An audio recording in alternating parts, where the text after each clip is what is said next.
Brian back here with a look at Kaspa. Make sure my volume's up. All right, over there in Discord, we got in a long on this thing the other day. You can see the break of this wedge right here. We had a target up here of 15.5. Look at check this out. This thing ended up. It's the best way to see it here. I guess right through here, but you had a 1, 2, 3, 4. And then it just double topped here and is getting a pullback. A lot of people took profits in here. We got in way down here, so I took 150% profit on this trade right here. This little move right here. Leverage trading. You gotta be careful though. It's not all peaches and cream or whatever. Leverage trading. You got to get good entries and you got to I move my stop loss up as I'm getting into profit. Specifically for reasons like like this. You don't really see this coming. I wish you could see this a little bit better. Let's check this on the 1 hour. You can see that wave count a lot easier. Right here. 1, 2, 3, 4. I was looking for a fifth wave up here. All right, right now it's getting rejected. You can see this double top right here ran into right about 15 cents. Right, and is pulling back. Expecting this to come down a little bit more here. We're going to take a look at that here in a second. We'll put a Fibonacci on here and look at this thing and see where this thing could possibly be bottoming at. All right, so let's go back. Let's go right over here. I'm going to show you guys this. A couple things going on. Number one, the other, I don't know, it was 3 or 4 days ago, I did a video now. I was looking for a Bitcoin retracement down to this area. Hit that 702. Got a pretty decent bounce on here so far. You got this huge wedge going on with Bitcoin. If we zoom out, let's open this chart up. Get this thing. I mean, it's absolutely massive. This is where I'm expecting this thing. 1, 2, 3, 4, a fifth wave up on Bitcoin here. All right, we'll see if it holds this area or not. But looking for it to hold right through here. Okay, this could be a fifth wave coming up on this thing. Bounced right perfectly. Let's get this off here. We got the bounce where we were looking for here. All right, you're right on top of this potential wave 1 right there. All right, so do not want to see it break down below that. Want to see it start up from here and start marching towards the upside. If it does pull down, if the thing would break down from here, you'd be looking, it could come down here to 56, 57, 8, down to 618, 702. You could end up down there if it ends up losing this range. If it bounces from here and heads to the upside, it is looking and holds this structure that's going on here. You could be looking potentially a break of this wedge. This would put a target up towards $70,000. If this plays through, you're gonna have to keep a close eye on this. If it ends up losing 60,600, this is out. But so far so good, right? 1, 2, 3, 4. And looking for a possible fifth wave up here. We'll see what happens. The RSIs, you got the daily heading to the upside here. 12 hours bullish, heading to the upside. Looking a little weak there. I believe that's from this pullback. The 8 hour, they're right at the very top.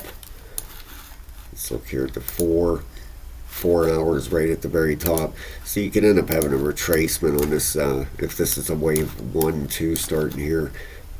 2, 3, 4. Let's see. We can put a fib on here and look for a decent bounce area for this thing. So we will put this box on here. It could bounce anywhere.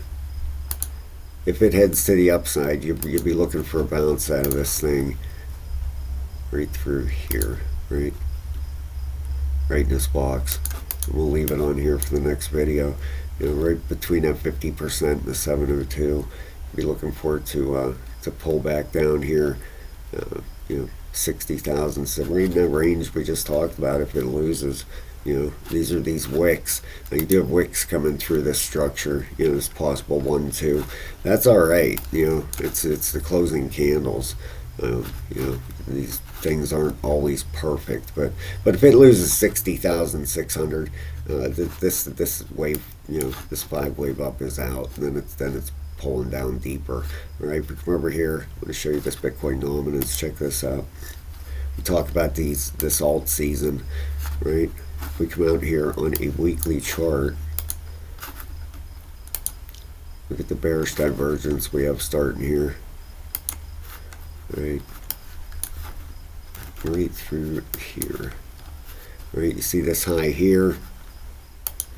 We take a trend line and put it on here. You can see this high, lower high coming in.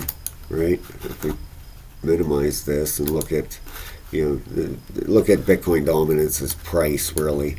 All right, when we're using this, so we have this high right here, and we had a higher high. It's showing a lower high on here. So we have some bearish divergence starting on Bitcoin dominance, right? We're looking for this alt season coming. This would be a good indicator that maybe it's around the corner here, right? We'll have to see how that plays out. Out on a monthly, look at this monthly RSI, totally getting peaked out here, right? Look at that. It's at a 90 and a just about ready to flip bearish here. It hasn't been up here since, let's take a look, since way back here, you know, right before this little alt season in 2019. You know, then it came back up here to that 618 again. This is where it double tapped that 618, right back here, 618, 618, boom, rolled over. That's what we're looking for here, you know, is at 60.3%. But it hasn't been up here since 2019, the monthly RSI on Bitcoin dominance, right? Last time it was up here, obviously. Didn't have our big alt season right there, into the beginning of 2020 here is where this ran to. The big one was right here, you know, at 2021. I remember both of those.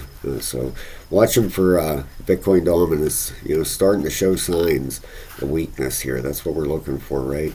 We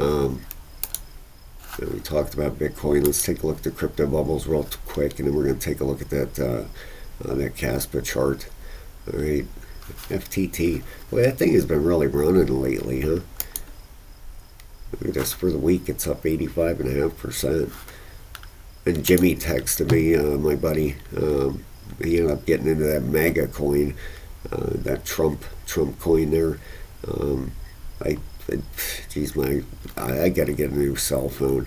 I'm having a hard time seeing it, but it looks like he bought some when it first came out. I know that. It looks like he might have sold his, but yeah, he's a good trader. He's a great trader, actually.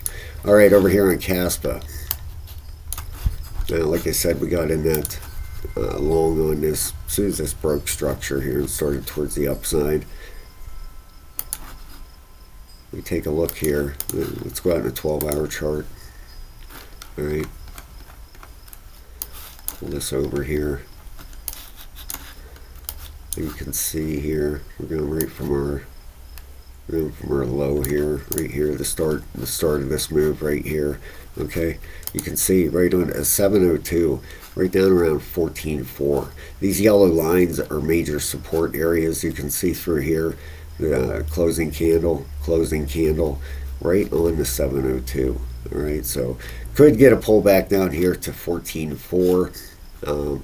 You know, maybe potentially, you know, if we do get that bounce off there, maybe you got a big 1-2 started, right? And we'll see what happens after that, but maybe then this thing really starts making a move to the upside, possibly, right? We got Bitcoin dominance dropping. If this alt season is coming, Kaspa's not going to get left behind. I mean, it's going to make its run just like everything else.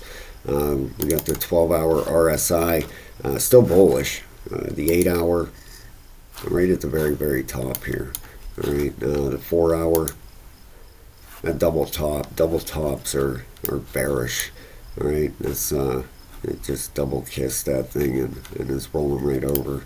You know, if we inverted this, you know, I always talk about double bottoms.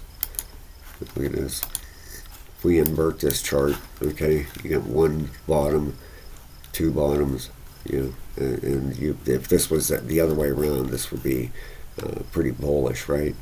I mean, so we're looking for this pull down here to that 14.4. Let's put this back up where it needs to be. All right, now if we look at the bigger time frames on Kaspa here, the daily right at the very bottom, the weekly. Weekly's right at the very bottom, actually bearish, 13 and an 18. Then your 5-day and your 3-day. 5 days bearish, and your 3-day. 3 days also bearish. All right, I don't think we have a monthly yet. No. All right, so let's go back out here. Yeah. Then we have this big trend line also down here. We're definitely wanting to hold this thing. If we come out here on a weekly. Let's get this off here. This is a major support area for Kaspa. This white line right here, we do not, and I repeat, do not want to lose that. All right, this is out on a weekly chart. You know, if this ends up coming, pulling down any deeper than that 14.4, then you'd want to come out here and look at some potential areas here. I think 14.4 is going to bounce. I really do. Yeah, even out on a weekly here, 14.1 is that 702.